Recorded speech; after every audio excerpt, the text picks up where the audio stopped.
പാരാക്കീഡ് ഫാമിലിയിലെ കുഞ്ഞന്മാരാണ് budgies. Australia ആണ് native place. തുടക്കക്കാർക്ക് അനായാസം വളർത്താൻ പറ്റിയ പക്ഷിയാണ് ഇവർ. എന്നിരുന്നാലും മറ്റു പക്ഷികളെപ്പോലെ തന്നെ കെയർ ഇവർക്ക് അത്യാവശ്യമാണ്. തിനയാണ് പ്രധാന ഭക്ഷണം. തിന കൂട്ടാതെ മുളപ്പിച്ച പയർ, മുളപ്പിച്ച കടല മുതലായവയും ഇവരുടെ ഭക്ഷണത്തിൽ ഉൾപ്പെടുത്തേണ്ടുന്നത് ഇവരുടെ ആരോഗ്യത്തിനു അത്യാവശ്യമാണ്. ചീര, തുളസി, പനിക്കൂർക്ക, കൊടങ്ങൽ മുതലായ ഇലകളും ഇവരുടെ ഭക്ഷണത്തിൽ ഉൾപ്പെടുത്തേണ്ടതാണ്. കൂട്ടാതെ കട്ടിൽ ബോൺ അല്ലെങ്കിൽ കണവനാക്ക്, മുട്ടയുടെ തോട് എന്നിവ ഭക്ഷണത്തിൽ ഉൾപ്പെടുത്തേണ്ടതാണ്. ഇവ നൽകുന്നതുവഴി കിളികൾക്ക് ആവശ്യമായ കാൽസ്യവും മിനറൽസും ലഭിക്കുന്നു. ഇത് മികച്ച പ്രജനന ശേഷിക്ക് സഹായിക്കുന്നു. ഒരു ഫിമെയിൽ ബഡ്ജി ശരാശരി 4 മുതൽ 8 മുട്ട വരെ ഇടാറുണ്ട്.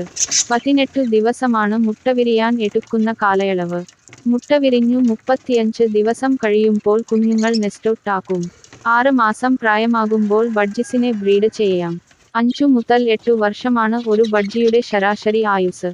ബഡ്ജിസിനെക്കുറിച്ച് കൂടുതൽ അറിയാൻ ഈ ചാനൽ സബ്സ്ക്രൈബ് ചെയ്യുക.